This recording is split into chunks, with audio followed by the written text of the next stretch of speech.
കൂടുതൽ വാർത്തകളും വീഡിയോകളും കാണാൻ ഈ ചാനൽ സബ്സ്ക്രൈബ് ചെയ്യുക. കൂടെ ബെൽ ബട്ടൺ അമർത്തുക. Please subscribe our channel. നമസ്കാരം. എല്ലാ മാന്യ ജ്യോതിഷ വിശ്വാസികൾക്കും ജ്യോതിഷ പ്രേമികൾക്കും എൻ്റെ എളിയ എപ്പിസോഡിലേക്ക് നിസ്സീമമായ സ്വാഗതം. മറ്റൊരാൾ ഒരു കമൻറ്റ് ചെയ്തിരിക്കുകയാണ്. നിങ്ങൾക്ക് കമൻറ്റൊക്കെ വായിക്കാം. അപ്പോൾ മറ്റൊരാൾ കമൻറ്റ് ചെയ്തിരിക്കുകയാണ്. ജ്യോതിഷ സംബന്ധമായിട്ട് തന്നെയാണ് ചോദിച്ചിരിക്കുന്നത്. പിതൃ സംബന്ധമായിട്ടുള്ള ദോഷം ഉണ്ടെങ്കിൽ എന്താണ് ആ കുടുംബത്തിൽ സംഭവിക്കുക, എന്ത് ദോഷങ്ങളാണ് തരണം ചെയ്തു പോകേണ്ടത്, അതിനുള്ള പരിഹാരം എന്താണ്, ഫലം എന്താണ്?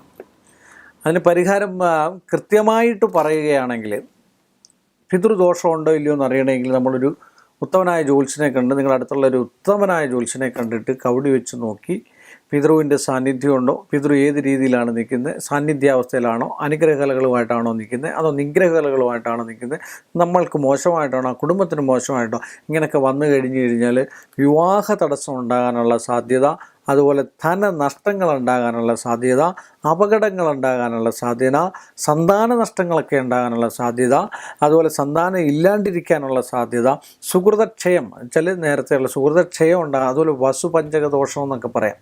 അതിനൊരു വർഷത്തേക്ക് നമ്മൾ മൃത്യുഞ്ജയം തന്നെ ചെയ്യണം. ആ മൃത്യുഞ്ജയ ഹോമം നടത്തി കഴിഞ്ഞ് കഴിഞ്ഞാൽ ദുർമാരണ കലകൾ മാറിക്കിട്ടി. അപ്പം നമുക്ക് എന്താ പറയുക, വസുപഞ്ചക ദോഷം, പിണ്ടനൂല്, ബലി നക്ഷത്രം, ഇതൊക്കെയുണ്ട് രക്തബന്ധത്തിലുള്ള, അല്ലെ പിണ്ടകർത്താവും അതിൻ്റെ രക്തബന്ധത്തിലുള്ള ആൾക്കാരും ശിവക്ഷേത്ര ദർശനം, അവരവരുടെ പക്കപ്പിറന്നാൾ ശിവക്ഷേത്ര ദർശനവും മൃത്യുഞ്ജയ ഹോമവും, അതുപോലെ വില്ലുപത്രം അല്ലെങ്കിൽ കൂവളയില കൊണ്ടുള്ള അർച്ചന, മൃത്യുഞ്ജയ മന്ത്രത്താൽ അർച്ചന ചെയ്യുന്നതും ഒക്കെ. അർച്ചന എന്ന് പറഞ്ഞാൽ നമ്മളെ തന്നെ സമർപ്പിക്കുക എന്നുള്ള, അർച്ചിക്കുക എന്നുള്ളതാണ്. പീഠത്തിൽ ഭഗവാന്റെ കാൽക്കിൽ നമ്മൾ വീണ് നമസ്കരിക്കുക എന്നുള്ളത് നമ്മളെ സങ്കല്പിച്ച്, അതാണ് നാളും പേരും വെച്ച് നമ്മൾ വില്ലുപത്രം കൊണ്ട് നമ്മൾ അർച്ചന നടത്തുക, ഭസ്മം കൊണ്ട് അഭിഷേകം നടത്തുക, ഭസ്മം കൊണ്ട് അർച്ചന നടത്താം. ഇതൊക്കെ ചെയ്യുന്നത് ഈ ഒരു സമയം ഏറ്റവും നല്ലതാണ്. പിതൃസംബന്ധമായിട്ടുള്ള ദോഷങ്ങളുണ്ടെങ്കിൽ, ഇരുത്തേണ്ട പിതൃക്കളാണെങ്കിൽ അതിനുള്ള മാർഗം ഒരു ഉത്തമ ജ്യോത്സ്യനെ കണ്ടിട്ട് എന്തൊക്കെ കർമ്മങ്ങളാണ് ചെയ്യേണ്ടതെന്ന് ചെയ്തു കഴിഞ്ഞാൽ ആ ഒരു പരമ്പരയ്ക്ക് തന്നെ ഏറ്റവും ഉത്തമമായിരിക്കും. പിതൃകർമ്മം നടത്തിയാൽ സകല അഭീഷ്ടപ്രദമാണ്. പിതൃ എന്ന് പറഞ്ഞൊരു ദൈവമാണ്, ഈശ്വരനാണ്. അത് സ്ത്രീയാണെങ്കിലും പുരുഷനാണെങ്കിലും കൊച്ചുകുട്ടിയാണെങ്കിലും വലിയ കുട്ടിയാണെങ്കിലും പിതൃ തന്നെയാണ്, അല്ലേ? മരണമല്ലേ, എല്ലാം ജീവൻ തന്നെയാണ്.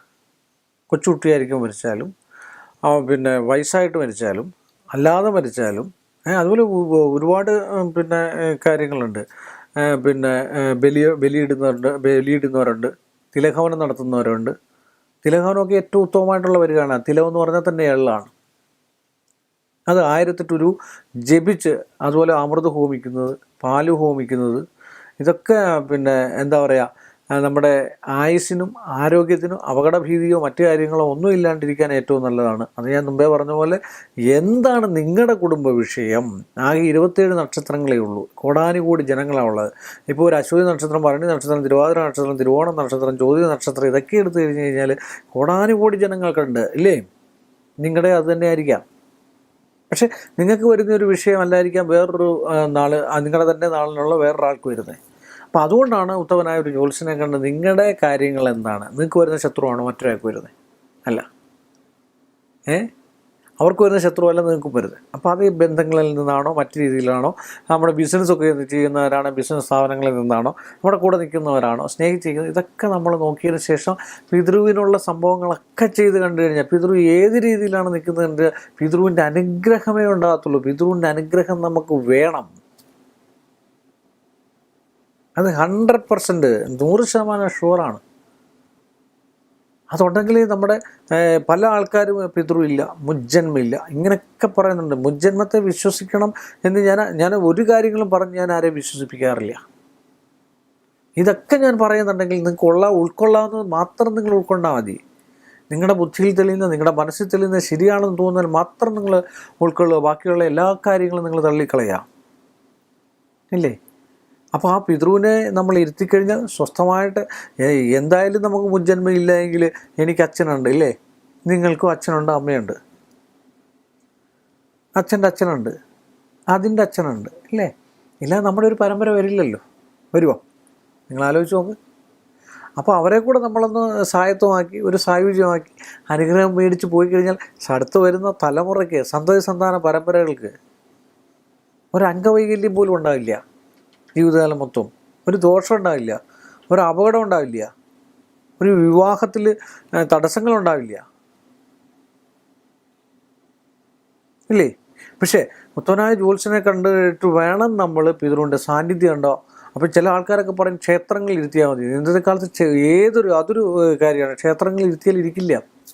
അവിടെ അടുത്ത ദിവസം ഒരു ദേവപ്രശ്നം വരും. അപ്പോൾ അവിടെ പിതൃകലകൾ കൂടും.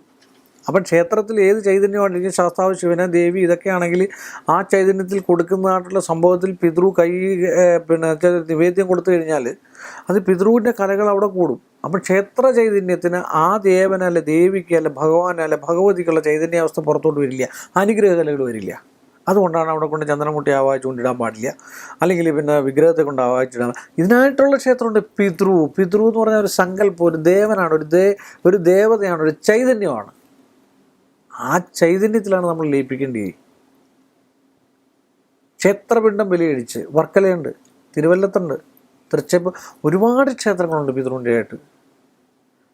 തൃക്കുന്നപ്പുഴയുണ്ട്.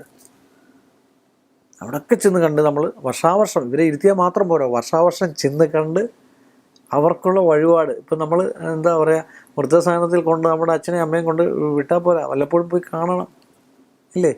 എന്ന് പറഞ്ഞാൽ അവിടെ ഇരുത്തിയാൽ മാത്രം പോരാ, വർഷത്തിൽ ഒരിക്കലെങ്കിലും നിങ്ങൾ ഇരുന്ന് അവിടെ ഒരു തിലകവനം, ഒരു ബലി, അവിടെ ചെന്നൊന്ന് കാണുക.